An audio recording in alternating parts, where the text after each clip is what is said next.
Good evening. This is Cheryl Holcomb-McCoy, Dean of the School of Education and also Director of the Center for Post-Secondary Readiness and Success here at American University. Welcome to our webinar titled The SCOTUS Decisions, What School Counselors Should Know. And we are just so happy to be here today, pleased to sponsor this webinar along with San Diego State University's Center for Equity and Post-Secondary Attainment. And this webinar is specifically designed for school counselors and counselor educators, and really any educator or community member, caregiver who is interested in the impact of the recent Supreme Court decisions on students. I don't know about you, but when the decisions on affirmative action, loan repayment, and the rights of LGBTQ+ citizens were announced, I was devastated, but not surprised. These are trying times in which there are many who are in direct opposition to education, equity, and opportunity for all. And so the purpose of today's webinar, this hour that we have together, is to broach the question of what should school counselors do differently to ensure that there's equitable opportunities for all students. We also want to ensure that universities and colleges are diverse, and I didn't say remain diverse because they're not diverse enough, but that they're even more diverse.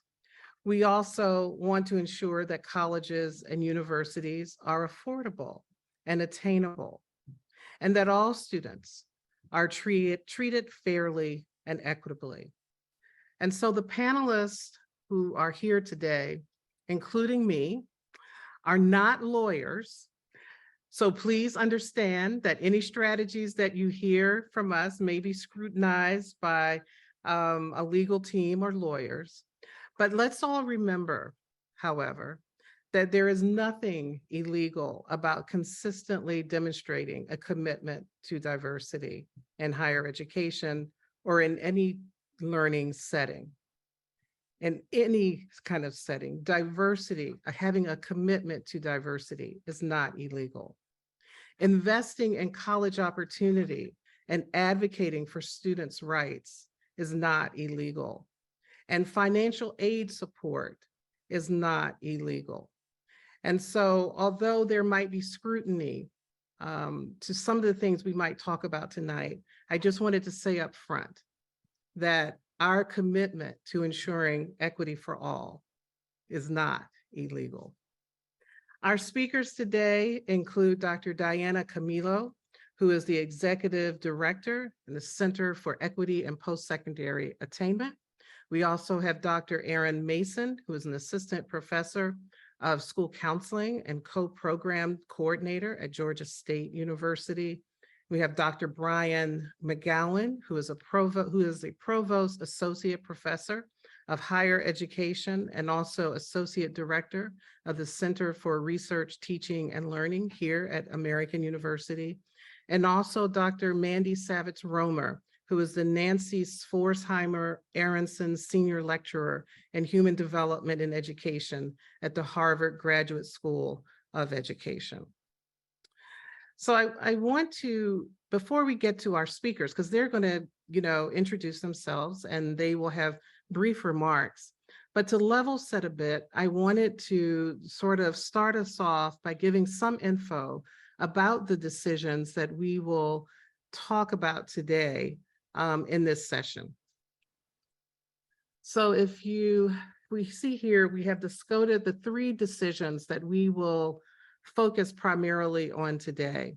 And that is the court ruled that race-conscious admissions policies at Harvard, a private institution, and the University of North Carolina, a public one, were unlawful.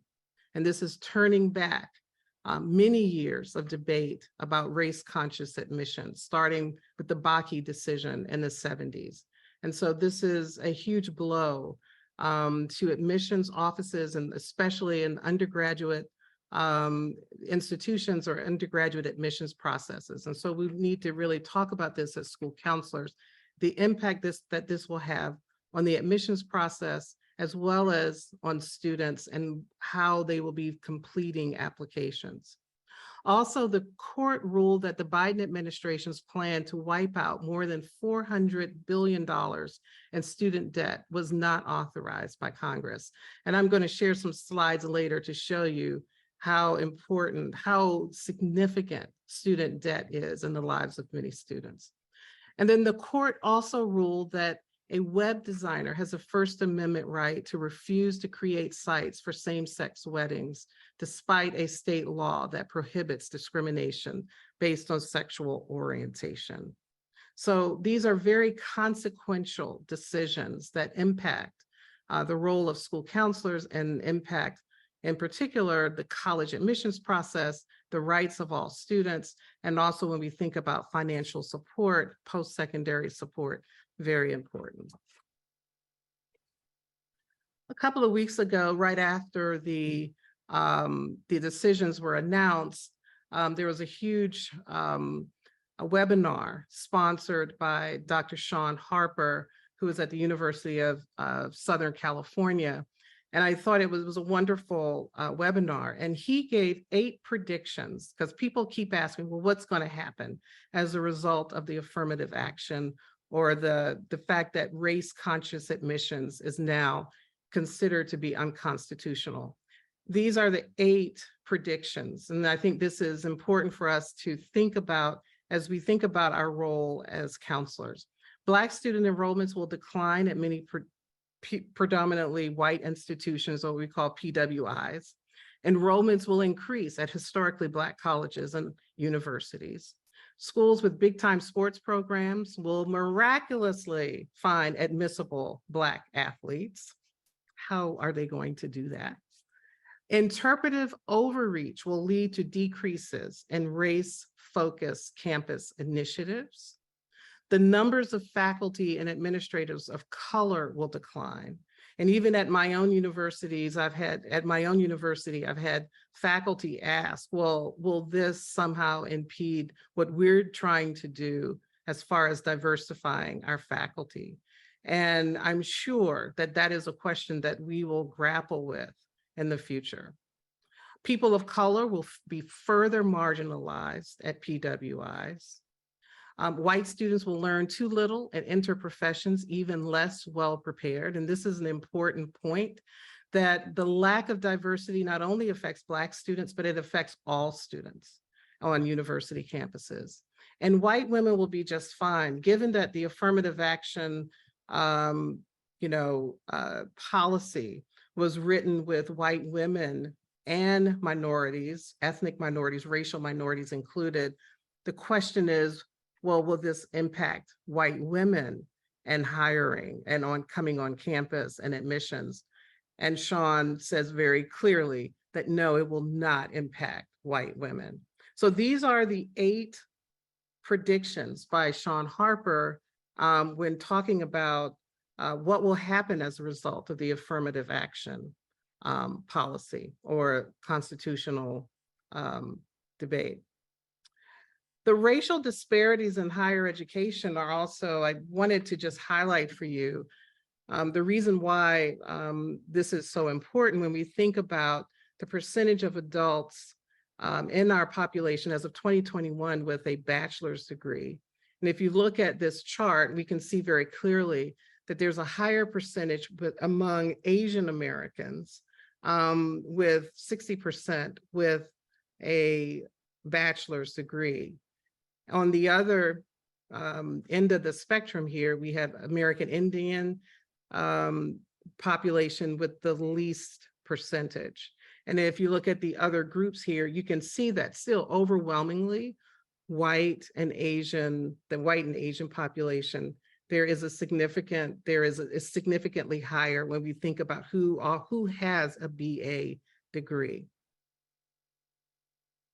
So why is that important? Well, we know that college attainment, having a degree is important. It makes a difference. And so you can see here, there's a direct correlation between degree attainment and earnings and unemployment. And so the higher the degree you have, the more money you will earn and you will be more likely to be employed. the less education you have, you see at the bottom, less than a high school diploma, you're more likely to make less and also to be unemployed. And if we broke this down by race, we would then also see that Black and brown people are more likely to have fewer degrees, degree attainment, and therefore make less as far as earnings and are more likely to be unemployed. So this is just showing that having a college education is important. It does make a difference. So what about student loan debt? Why is this even concerning? Well, if you just look at the red here, the red are the loan payment student loans that students who are behind in paying their loans back. And as you can see here, we have a larger percentage of Black and Hispanic or Latino students who are behind in paying back their loans. You can't see this, you can't see that well, but for the far left, those are the percentages of students who have been able to pay back their loans. And you see overwhelmingly, Asian students are able to pay back loans that they take out. White students are able to pay them back, and Black students and brown students still lag behind. Important because when we think about who is being affected by the Supreme Court decision, we can see very clearly here, they're students of color, particularly Black and Latino students. The cumulative amount borrowed for undergraduate students, we still have, Black students, when you think about it cumulatively, borrow more money, borrow more, and therefore are more likely to be in more debt. And so this is very clear here. And when we think about the rights of LGBTQ students, we continue to worry about the amount of discrimination that LGBTQ youth are that they're encountering in schools, and the lack of mental health services for students, enough mental health services. And then when you think about this Supreme Court ruling, is it even giving permission for this to even happen more? So as we think about the fact that a business can discriminate against and say, we don't have to serve same-sex couples, what does that really mean in the long run for students? And so equal rights and equitable rights for all and no discrimination is the goal. And when we think about our role as school counselors, how can we advocate against this and create more equitable settings in which students are feeling included, that they're being treated fairly and equitably? So I'm going to stop sharing there because that is just an overview of where we are right now. And I'm going to turn it over to my good friend Diana here, who will be our first panelist to sort of to introduce herself to us, but also to give us her thoughts as well on what we're encountering now with the Supreme Court, these 3 Supreme Court decisions. So Diana. Hi, everybody. Diana Camilo here. I'm an assistant professor at CSUSB in California. So I view things from a different perspective. I've always pretty much worked in urban settings. For the sake of time, I'll share some thoughts that we've had at the center and just some reminders, right? The reality is that we have to just start off the bat realizing that even with affirmative action, post-secondary enrollment, the process has never been equitable, and it will continue to serve, and it's been designed to serve the privileged. And we saw this clearly in the 2019 Operation Varsity Blues case, right? And so it is an access for the wealthy to continue to access higher education. I think just like Sean Harper, realizing that top universities will see a drop in Black and Latino enrollment for a couple of reasons that I'll talk about. And I think as we continue to think about what needs to happen, the reminder is that diversifying higher education requires a multidimensional approach. It is not a one-time thing or a checklist that we need to think about, but obviously continue to examine educational policies and how they support or continue to exclude students of color. We need to look at the training of pre-service counselors and how are they being prepared to provide post-secondary advising and supports across the spectrum for students. We need to look at the restructuring of admissions process, right? And we can't talk enough about that process, right? And what does that look like? Obviously, it continues to have issues. And also we need to reevaluate what the future of the K-12 community will look like or should be. And that can be a whole conversation in itself. But when we think about what to consider, and I know counselors are asking, what do we need to do, especially as we are preparing to go back to school, and think about, do we have to shift some of the things in terms of our practices in our buildings? We need to continue to provide students and families access to information and resources and supports to help navigate that admissions process. As someone who conducts many site visits, and I've done a lot of site visits over the years, and I've observed what my colleagues do regarding post-secondary support. The reality is that we are not providing our students with enough resources. We're not providing them with all the knowledge that they need. And so I think this makes us have to step it up quite a bit more than we've normally practiced. We need to direct students to institutions that have admissions process that focus on outreach, engagement, retention, as well as completion, right? And how do we know that once our students enroll, they're going to actually finish and graduate within in a good 4 to 5 years? And so making sure that our counselors are aware of that and they're having the conversations with students or even the admissions counselors around what are the practices in place.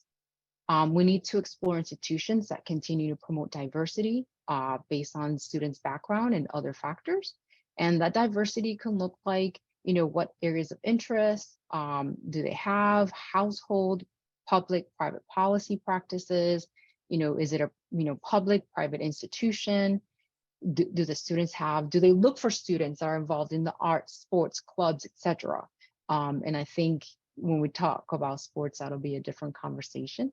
But I think counselors really need to, especially this upcoming year, go above and beyond in understanding what are the admissions practices of the institutions that they want their students to attend, so that students are aware that they do have options.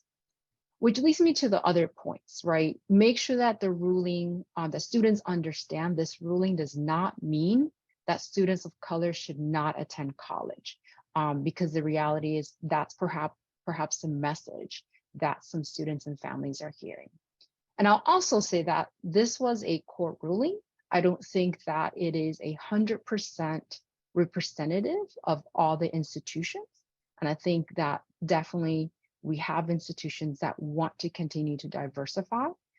They have an uphill battle, but making sure that students understand that ruling doesn't mean that universities and institutions do not want them. We need to continue to examine how students are prepared for post-secondary access and success and retention, and what are the structures and what are the things in place to support them.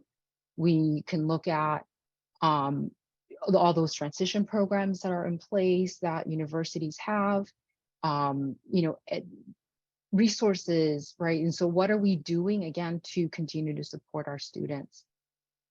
And this is really another thing that I see. Our counselors also need to take some time to explore those existing biases.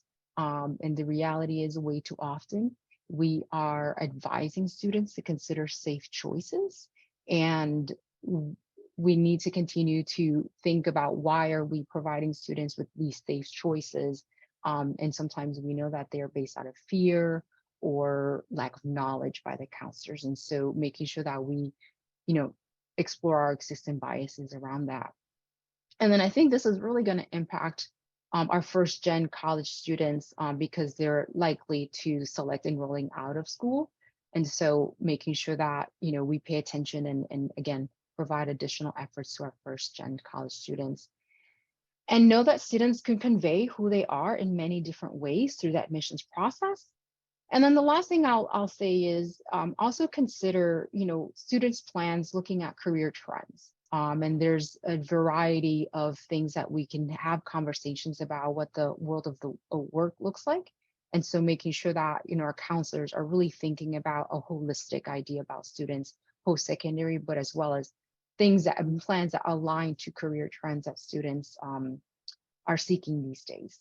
But I'll leave the rest for our continued conversation. Thanks, Diana. Great. Who wants to go next? Let's go. Mandy, I think you're next. Thought that might be coming. Hi, everybody. I'm so glad you all are here.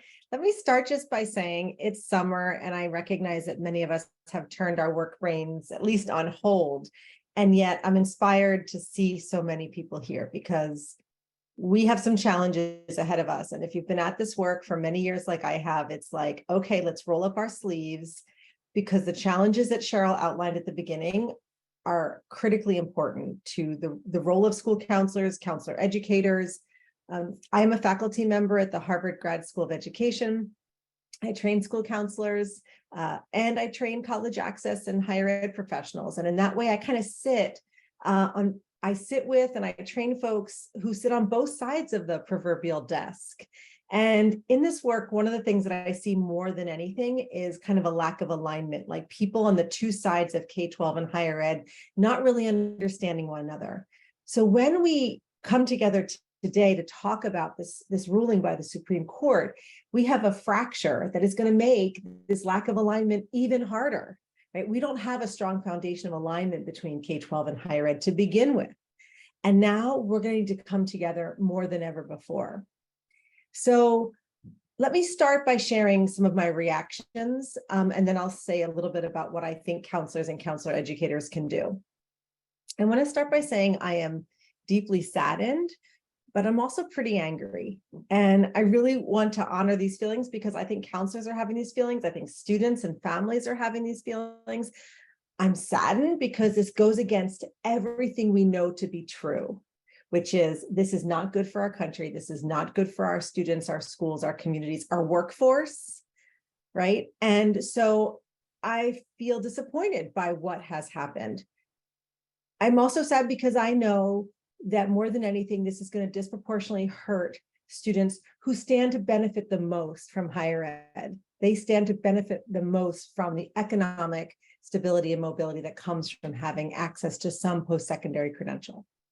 Minoritized youth who attend schools with fewer resources means they may not have access to private college counselors who are going to help curate a new application that really attends to and toes the line as outlined by the ruling. I'm just as disappointed and angry because I know this means more will fall to students. Once again, our students will bear the brunt of this. They will have to work harder to tell their stories. They will have to work harder to move around the contours of the law in a way that they may or may not know how to do, and they may misstep. We're coming off COVID, and all of the data tells us that our Black and Latinx and students of Native American heritage suffered more than anyone else when it comes to learning. That is going to show up on those standardized tests. It's going to show up on their academic credentials. And this just makes it that much harder. So we've taken a group who's just coming off this incredible tragedy and experienced the trauma of COVID and the consequences of that. And now we're going to ask them to work harder and to justify their belonging, their sense of entitlement to go into higher education. And the last is that, as Cheryl outlined at the beginning, I think that much of the dialogue to date has been about higher education. And it's telling us, what do admissions officers need to do? What does higher ed need to do? So much is going to fall to K-12 and to counselors. This has huge implications for what our K-12 educators do, our counselors, and all of your role partners, your teachers, your college access professionals, as well as the school leaders. So what can we do about this? There are a few things that are on my mind. I think we have to think in a couple different ways. The application process begins well before students' junior, senior year. And as Diana just mentioned, there are headlines about sort of affirmative action and bans and not using race. Well, young people look at those headlines and they make meaning of those headlines in ways that are not necessarily true. There's a lot of nuance in this ruling. And it's our job as educators to help translate that and to make sure that families and students understand particularly what the law allows and what it doesn't. That's hard because we don't even really understand. So it leads me to the next thing, which is we need to get educated. Go to webinars. You need to ask your admissions partners, what does this mean? What can we do? What are you expecting us to do? And that didn't already start off particularly well. I think we have to advise our students in ways that remind them the door to higher ed has not shut on them, and maybe work a little harder to find those institutions that really care about minoritized youth. Our HBCUs, our minority serving institutions, our tribal institutions, the institutions that are doing direct admissions programs. Those are the schools that are laying down a line and saying, we want these students. And we have to maybe do a better job of sort of reducing any barriers that students might face in pursuing those institutions. So I think as counselors think about their roles, it is about educating, but it's also about getting students to think broadly about what it means to choose an institution, and one that is committed to them, one that has not sort of so worried about litigation that they're going to pull back on their abilities, but really is going to look for new ways. I hope many offices of admissions are going to work hard to create new pipelines and create new recruiting strategies. But in the event that they don't, counselors are going to have to do that for them. I think there's been a lot of talk about the essay and the letters of recommendation. I think those are important places, and I know we'll get into that today. But I think there are other things that we can do. I think we have to think about our brag sheets that counselors use. As one example, could we ask students on brag sheets to talk about their identity and the ways they've experienced their own identity in the schooling process? Can we sort of set up the systems that are already in place to solicit more information? What I worry about is that in the sort of so-called talking about the ways in which race has impacted your life, that showing that in the essay is going to lead some people to feeling like they need to exploit their own trauma, exploit their own family's experiences as a lever to get in. And we know that we do our best with students when we highlight their strengths, when we help them see their strengths, and we avoid the sort of deficit sort of trope around, here's how much I've suffered. So I really feel that counselors can do a great justice to students to really challenge the potential limitations and potential consequences of what it's going to mean for now more to fall on their students. Educators can do very important work in writing their own letters of recommendation and becoming educated about what can I say, what can't I say? How can we use our letters of recommendation? As Diana said, explore our own biases and make sure that we're not sort of succumbing to stereotypes and biases around how we talk about students and their race and their ethnicity, but also make sure that our letters are highlighting the ways in which their identities sort of influenced all their achievements and all the opportunities they've had.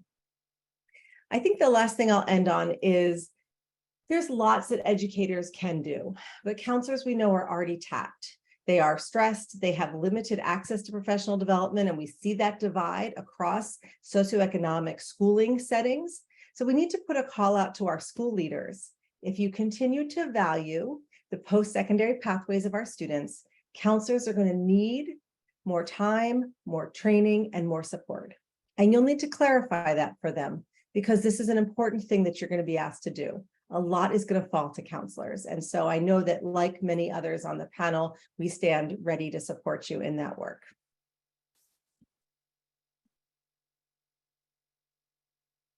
Great, thanks, Mandy. We're going to keep moving, and then I have loads of questions, but we'll get in there. Brian, do you want to go next? And then we have Erin, go straight to Erin. Hello, everyone. Again, Brian McGowan. I serve in a dual capacity here at AU I teach in our Ed Policy and Leadership Doctoral Program, and I'm also the Associate Director of our Center for Teaching, Research, and Learning, and I play a big role in advancing many of our inclusive excellence efforts on campus. I'm uniquely positioned in this discussion. I'm a higher education scholar who thinks deeply about what happens to students prior to them entering the post-secondary environment. As a former K-12 music educator, as a former student affairs practitioner, and as a product of pre-college programs that had an intentional focus on college readiness, and as a researcher who looks at Black student experiences in college, I'm happy to be a part of the conversation. It is not often where counselor educators and higher education practitioners are in community with one another. So just to be clear, I am extremely disappointed in these decisions, but I appreciated Ketanji Brown Jackson's Associate Justice of the Supreme Court and her affirmative action dissent in particular. And if you have not read it, please do so. Truly, I think this dissent should be a required reading, particularly for those who have accepted the lie that race does not meaningfully affect American society. These are perilous times, and I'm deeply concerned about the educational opportunities for Black and Brown students. I'm also concerned about the continued cost increases, which serve as a barrier for access. And I'm also concerned about the racial climates that our students are currently in and will enter in the future.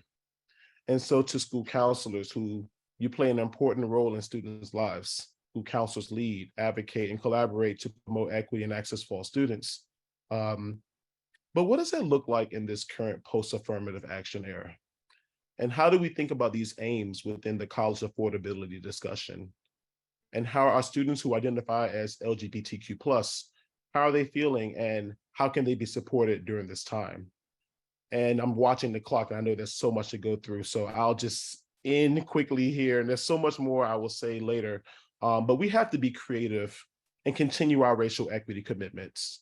And the court decision should not be a reason to stop the work, and I look forward to grappling with more of these issues. Great, thanks, Brian. Erin.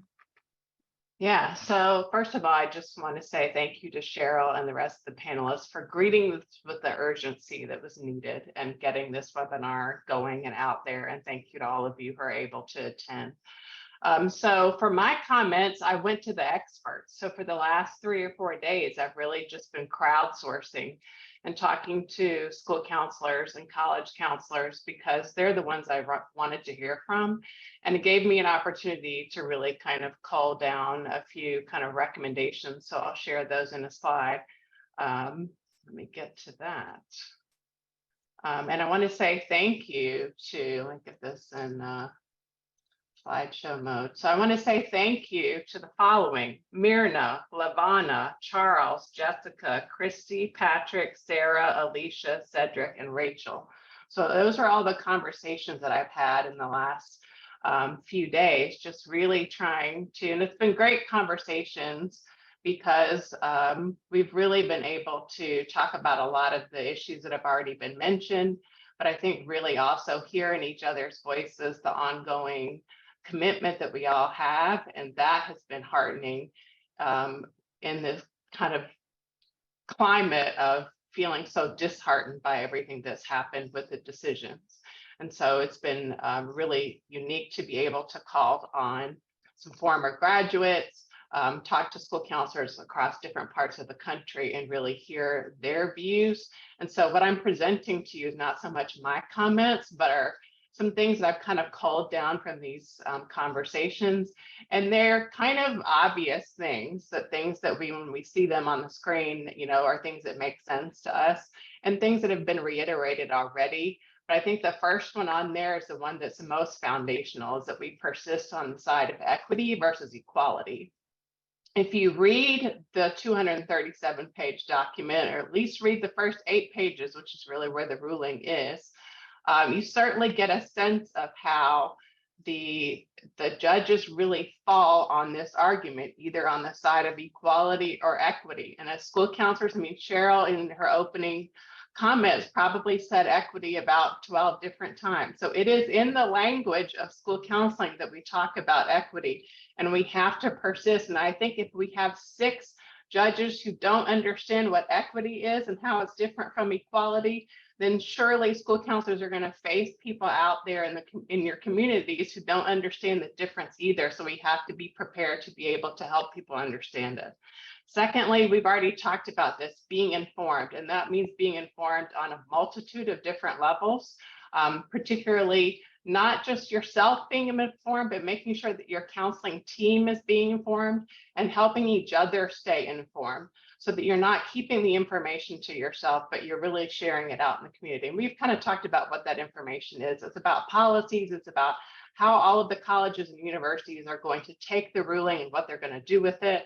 We know that all of that's going to be a moving target, but staying informed is going to be one of the greatest services I think that we can do for students, because for sure, if we don't have the information, the students are not going to have the information, and neither are the families. Collaboration, obviously another good thing that we do as school counselors, but I think one of the things that's really, really important at the beginning of the school year is that we acknowledge these rulings, that we don't pretend that it didn't happen. And I'm fearful that there might be some schools where that is the case, where it just kind of goes unacknowledged and unsaid. And I think it's really important, and we've talked about this in many of the conversations that I had, that regardless of really what your demographics look like, there are going to be students who are impacted. And so acknowledging it in some kind of way is something that absolutely has to happen. And that collaboration with your school partners is going to be critical for getting that early messaging out. And so that's something school counselors can start having conversations about and thinking about now. And I know many of the counselors that I talked about in the last few days, those wheels were already turning. That's the kind of things that they were thinking about, is who they needed to say what to, how they needed to get together with their school team and start thinking about what the messaging needs to be. Number 4 on here, we've already kind of talked about too, which is about really giving agency to students, because a lot of them are probably going to feel like they don't have agency. Brian and Mandy and Deanna already mentioned it, that students may decide to interpret these rulings as a sign that they shouldn't apply to college. That's absolutely a message that we need to counter. And so when we think about giving agency to students, one of the key tools that we all need to be using as school counselors is broaching. Look at the work of Norma Day Vines, if you don't know what broaching is, because broaching is something we all need to be doing. We need to be having conversations with students about race, about sexuality, about gender identity, about all of those topics. And I know that there are some districts in some places where it's going to be really scary to do that, but it's something that you need to do, especially when we're talking about college admissions process. Also, Mandy already talked about this trauma narrative, and we need to avoid the tendency to maybe lean into that, because that's definitely doing a disservice to students when there's so much more to their story. We need to let them decide how they're going to tell the story. And then, of course, we have to watch out for white saviorism. I think that's a trap that's going to be very easy for white school counselors who look like me to fall into, is that white saviorism trap. And then finally, advocating. This is, again, something that's so important for us to do as school counselors, but we just have to rev it up even more. And at this point, what we're really talking about here is advocating for marginalized groups, more of everything in every single space that there is, and also really working with the community to figure out what that more is. So it's not just us coming up with it as school counselors, but it's reaching out to the student groups, to the parent groups, to the family groups, to the community groups, to really figure out what those kinds of services need to be. We can't be making those decisions alone. We have to be making them with the community, so that what happens is, as Cheryl talked about before we even all got on here, is that this needs to be a movement. This has to be a movement towards equity. That's all I'm going to say there. I'll leave it for the rest of our conversation, but thank you so much for including me. And thank you to all the school counselors who talked with me over the last few days. Wow, that's pretty powerful. All of you are powerful school counselors and higher educators. So I just want to lift you up and sing your praises, because what you've just really imparted such great information for us to start with. Brian talked about reading the actual decision and the dissent. I think that is required reading for school counselors. That's an assignment for this fall. for all of our students to read that, that are training to be school counselors and higher educators. But there was one statement that I think is a good lead in to this question that I have for all of you. Justice Ketanji Brown Jackson said, deeming race irrelevant in law does not make it so in life. That was so powerful. Love that statement. So deeming race irrelevant in law does not make it so in life. But so what she is essentially saying is that our students are still living with issues of race, racism. Our LGBTQ students are still living with discrimination based on their sexual orientation. I mean, the isms, the sexism, the racism, we could go down a long list, are still very much a part of the experiences of our students. What should we be doing then to prepare the students for this? Because even if they go to college, and I often say, do we talk enough about the fact that there will be racism on campus? Even though we say we're doing all this work to, eradicate it, they're still going to experience it. And white students are actually going to see it. They're going to actually experience it too, because they're going to observe it. They're going to be there and see it. What should we be doing as K-12 educators and higher educators to prepare students for that? Because within this narrative or question, or this period that we're going through, is that we're giving some people who would want to be, who are racist, who are sexist, permission to be more overt in their actions. So we run the risk of seeing this on campuses. How should we be preparing students for that before they even reach college campuses? Any ideas?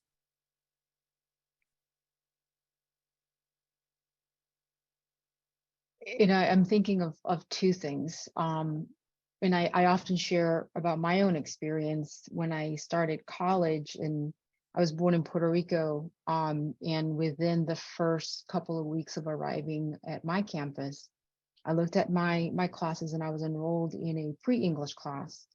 And it's because someone made a decision that I was an international student because my birth certificate was not mainland US. And that was pretty traumatizing off the bat. And I wish someone would have prepared me for some of the things. And to this day, I still think about that because it shaped how I approached my education in terms of that fear. And it impacted how I trusted the advice of other individuals who wanted to help me along or made recommendations. However, I think about the fact that we still have those practices, right? We all know these things are still happening because we hear Michelle Obama talk about her experience, and even myself, many of students that I've worked with, and even family members. The difference that I feel we have somewhat today is social media. Students are very transparent about what is happening, and they're talking about those things. And so I think if I was still a practicing school counselor today, I would utilize social media as a pillar for that conversation. And I would encourage students to research and be honest about, can we talk about what your experience might be like?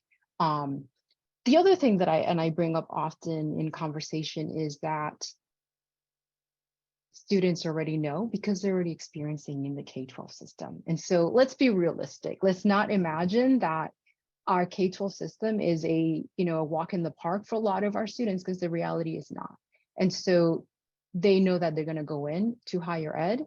And I think because of social media, they're also preparing themselves to address these issues. And it's not I don't think it's an easy answer, but I think, and it's been said, I don't think we should tiptoe around this as much. I also understand the current landscape politically, but protecting in silence should not be the go-to in this conversation. Great. Deanna, I love that. Let's just not pretend this is only a higher ed issue. Here, here. I think what I'd like to add to this is I think that counselors need to make talking with students about their social identities just part of the norm. And I appreciate that Erin brought up Norma Devine's beautiful work on broaching. I think we as white counselors and white counselor educators need to not leave it up to our colleagues of color to only have these conversations with our students.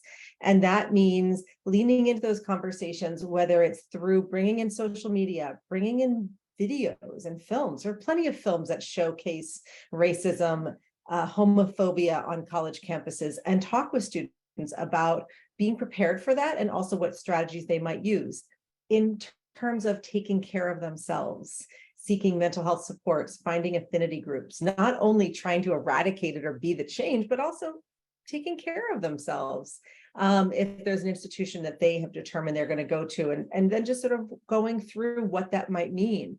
I think it is the reluctance to have those conversations that makes it so hard for students when they then confront it on college campuses.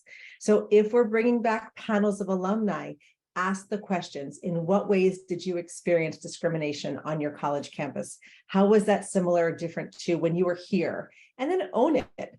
There's complicitness among many educators. And I think that if we can have those conversations with students about what that has felt like and how they then might use self-talk or other strategies when they are confronted with it, it aligns with some research that they did out in Stanford, where they actually told a group of incoming, I hope I get this right, but a group of incoming Black and Latinx students about the low retention rates and the difficulties they faced, almost as an inoculation against what might happen, and then used it as a springboard for conversations about what they could do to succeed, to overcome whatever challenges may exist. So I just think we have to be open and honest. And if you're not feeling ready to do that, get ready. Become educated, find your own affinity space as counselors or counselor educators so that you can do better for your students, because I recognize not everybody's ready to do that, but we can't stay there. One of the things that I think about is the idea of community care too, and how much students need that when they get to college campuses. When I was talking to a number of these school counselors over the last few days, one of the things that we mentioned was that typically students who are identified in the process, Black and Brown, and what happens is they will get connected to programs on campuses at the front end of the process. Well, now there's sort of a question of what's going to happen with that. Will it happen? It's not going to happen on the front end. And so what will happen is school counselors, in addition to the college reps and college recruiters, will have to probably work harder on the back end once students have accepted that they're going somewhere, that they're going to have to get connected to those groups, those services, those supports that are going to be in person there for them once they actually get to campus. So there's probably going to have to be ratcheting up or doubling down on the work that's going to happen after students are admitted, to make sure that they know these are the groups that are here for you to support you, because typically that happened at the kind of front end of the process. We think maybe it's going to look a little bit different now. That's one thought. Yeah, I appreciate this conversation around like the centering of identities and having those conversations and talking about it, because when students enter the post-secondary climate, that's so prevalent, right? And so we have a phrase in higher ed, to meet students where they are, right? And that's very important. Where they are, we talked about social media, but engaging. But I think the other part of this conversation I want to nuance a bit. We talked about how can we prepare students for what's to come around the hatred that may occur on college campuses. But I just want to make sure we're not always putting the onus on students as well. And we're looking at us and the policies and our practices and the environments that we're creating for students as well. So I think it just needs to be counterbalanced. We're giving students agencies to make choices, but it needs to be also thinking about the environments that we're entering. So anyone who is in this pipeline space or in the post-secondary and climate, we have a lot of work to do on this side of the house to create environments where students can thrive and succeed as well. So I wanted to add that to the discussion. Great. I'm going to, there are lots of questions in the Q&A portal. I've been trying to answer some of them that I can and pull those out because some of these are really important, particularly around the scholarship question about, scholarships that are deemed for certain ethnic groups and racial groups. And I think that is something that is yet to be determined. That is one of those parts that has to be interpreted by universities and their legal teams. So this is why it's so important that school counselors are working with university admissions officers and folks there to be aware of all of how universities, particular universities, are interpreting certain scholarship criteria. So this is why that communication is really important. Here's a question, though, that I think from Zuri, Alan, how might school counselors help college admissions personnel, especially admissions officers at highly selective PWIs, to appreciate and favorably utilize non-cognitive variables possessed by these students in the admissions process? And I think this is a question about, rethinking the whole admissions process in and of itself. What do you think about that? How might school counselors work with admissions folks around the admissions process? I've been thinking, I saw Zuri's email message here, and I've been thinking a lot about it. And I'm involved in a research project right now where we're looking at counselors' letters of recommendation. And one of the things we know is that there's a lot of boilerplate text, a lot of text reuse in letters. And I think one of the ways to make sure that admissions is using those non-cognitive skills or other kinds of developmental dispositions or dimensions and skills is to talk about them and write about them in concrete ways. Because you can imagine that with test optional policies and now with this changing of admissions applications, what's going to happen is that these letters and essays are going to actually carry more weight. And we need to make it easy for institutions to use them. And that might mean adjusting and switching to the template format, whereas people are now using bulleted lists or other ways in which we can make it easier for those things to stand out. And then I think we can challenge our admissions folks when they come to our high schools, when we go to college fairs, particularly the institutions that really draw on your school and your students, sort of challenge them to say, how are you going to look for these things? But I think a very simple thing we can make sure is that our letters, which is one way that counselors are routinely asked, that we really try to highlight those things. And we avoid the kind of boilerplate text or other things that might kind of just get passed over and not utilized as much. Great. There's another good question in here. And, because of time, and I know we only have 10 minutes, a question about, well, how do we get our colleagues who really who are really celebrating these decisions?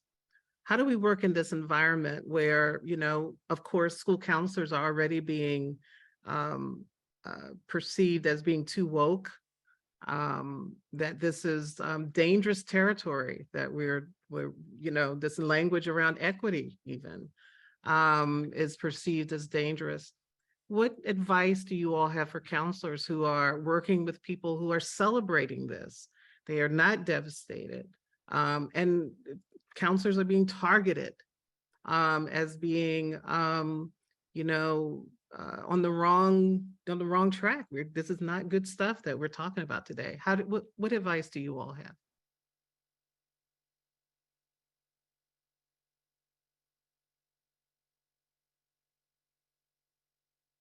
And I'll start because I'll just say, I tell people, just ignore that.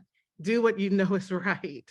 We wouldn't be here today as diverse as we are on this panel if someone didn't stand up and go against and swim against the currents and say, we need diversity.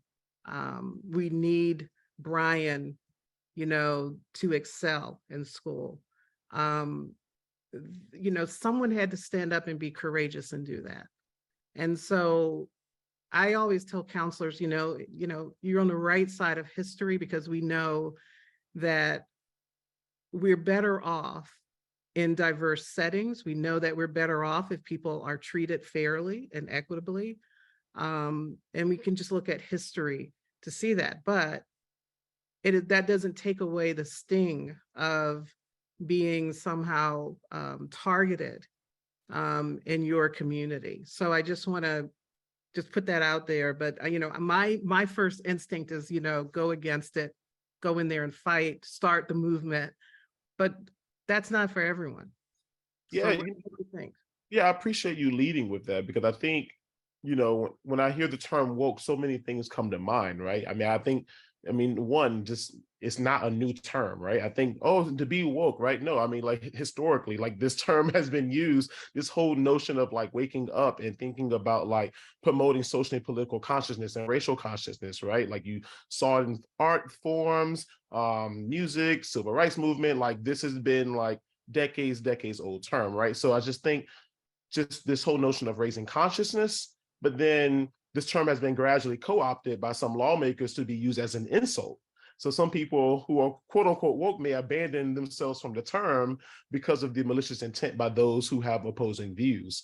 But me personally, I don't view being socially and politically conscious as an insult, right? Despite some of the pressures that councils may be facing in certain states. And so particularly ones that are proposing and enacting legislation that contrasts with our commitments to racial equity. And so for me, I'd say, I'm less interested on the term woke and more about the work that we should be doing, right? And so, okay, like if this term, depending on your context, because I don't want to dance around the fact that some of you may be working in states where this is really contentious. And so I'm less concerned about the word woke, but what about how we embodying a culturally responsive practices, like how we affirming students and giving them a sense of agency, like those are the pieces that we know that we should be doing, right? And so less on the term, but more around the work that needs to be happening is but yeah, I don't view being socially and political conscious as an insult. Like, call me woke. Okay, cool. I'm about the work. There's a lot of things that I could say, but for the sake of time, I am just thinking about the reality that we have a number of students that will be eligible to vote next year, and making sure that we prepare students to vote and let them know that they do have rights. And just like some things were put in place and overturned, they can be put in place back, right? Maybe not tomorrow, and maybe not in our lifetime, but I think if I was in a school, I would be working with some of my teachers and making sure that our students are aware that they could be voting citizens next year. That student voice is so important, isn't it? It's uplifting the voices of our students. And as counselors, we might not have all the answers. Our students might have more of the solutions and the answers than we do. So it really is listening to those voices and elevating those voices, elevating their right to vote is really elevating their sense of agency too, right? There was even one question about what are we doing for BIPOC students who have to navigate all of this now? What about the students who are in schools now, the financial aid process? We haven't even talked about that a lot. What's going to happen? I'm taking out all these loans. Maybe we should be having these same type of webinars for our Black and Brown Indigenous students who are now really, in the middle of all of this. I mean, that could be something that high school counselors or counselors and college admissions officers and higher ed personnel could be doing together. Cheryl, I was just wondering as you were talking, like when counselors are talking with admissions folks, ask them, what did you do this year for your BIPOC students to ensure they felt that they belonged there? I have a rising senior here in my house, and as we look at college websites, I'm noticing big differences in how they're using their voice to talk about the ruling. And I think counselors should ask that question, and then they should use it as they talk to their students and say, you want to pursue institutions where they took the time to send the message to their own BIPOC students. So, I think counselors have power. They are mediators of a lot of this college admissions information, and I hope that they will embrace that and use that to make sure that students are asking hard questions of these prospective institutions. I think that the more we hold them accountable with this position that we're in as counselors, the more likely they may take the steps that they need to. I think one other thing we can do too is get connected to these youth groups that are politically active. There's a great group here, the Georgia Youth Justice Coalition, that I've gotten connected to thanks to a couple people that are, I know, watching the webinar. And they're college and high school students. Some of them have become lobbyists. They've gone through those steps to become lobbyists here in the state. And so if you can't get inspiration from those folks, then I don't know where else you're going to find it. So you really have to get out of your own head. I think a lot of times to get out of that fear mode, it doesn't mean that there isn't risk involved. We all know that there's risks involved, but you have to sometimes at some point put the fear aside and get active and start doing things. And everyone's going to have different choices about what that looks like. But if you're just stuck in fear mode the whole time, then you're not going to get anything done, that's really going to be beneficial. So get out of fear mode and start doing something. Get connected to other people and don't isolate. I think that's another thing that people tend to kind of retreat inwards too, that can be really harmful and not helpful in this situation. It's really good. There was one of the questions too talked about how the ally group, affinity groups and allies can come together in different ways, bringing different groups together to be co-conspirators, using Bettina Love's term, with each other in this space as well. We also need that. The last question, and then we'll kind of close it, and just short answer about what can we do for pre-service counselors? That was the very first question, Dr. Lee. I don't want you to feel forgotten out there. He was the first one to ask that question. It was Dr. Lee. So let's, what do we need to do to train counselors to be working in this post-affirmative action era? What do they need to know that they don't know now? You said we were going to change career development courses. Well, I'm already working with a couple colleagues to restructure our career counseling course. And this is one of the topics that we have to address in the course. So I think revisiting what your courses look like is a start. Yeah. I think we have to make sure that the pre-service counselors know the laws well, and that they know what their rights are as counselors, what they can do, and also how to handle the backlash that is sure to come. I think many of us embrace counselors as leaders and advocates, and I think that's a big piece of it. Counselors need to lead this work, and I'm so glad there are over 200 today who are here because they want to do just that. I think we have to teach. Oh, sorry. Go ahead, Brian. Please. After you. I was just going to say, I think we have to teach broaching across multiple courses and what it looks like in multiple contexts with our students and with our colleagues. We have to do broaching with everybody.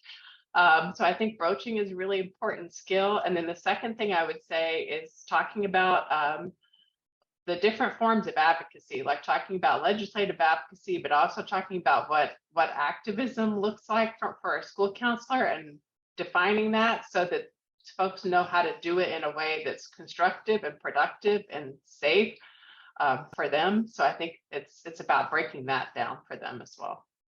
Yeah, and I would say that history informs the present, right? And I just think being good students of history and some of the solutions that we're looking for, and like these tangible, what should I do? I think if we're better students of history, I think history can teach us how to maneuver in some of these pieces. Great.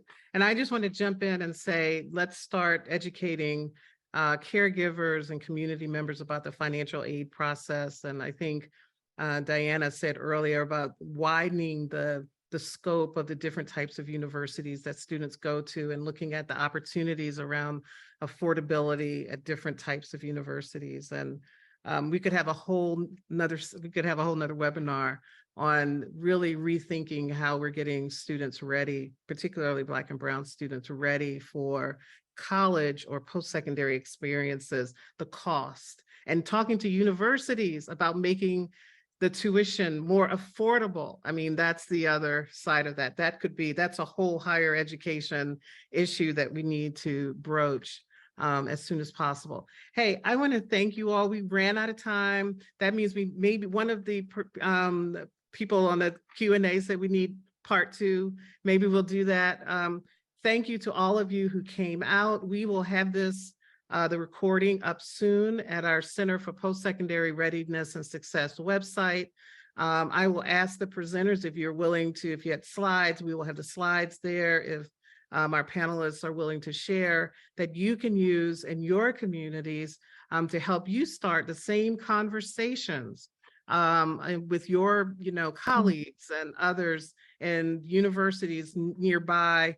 I think that is what is so important. We wanted to model today how important it is for counselors, counselor educators, and higher ed professionals to come together to have these important conversations as we move forward. So thank you all for coming and joining us at American University. Check us out on Twitter, social media, and our website for this information. Thanks a lot and keep in touch. See you soon. Thanks for being here.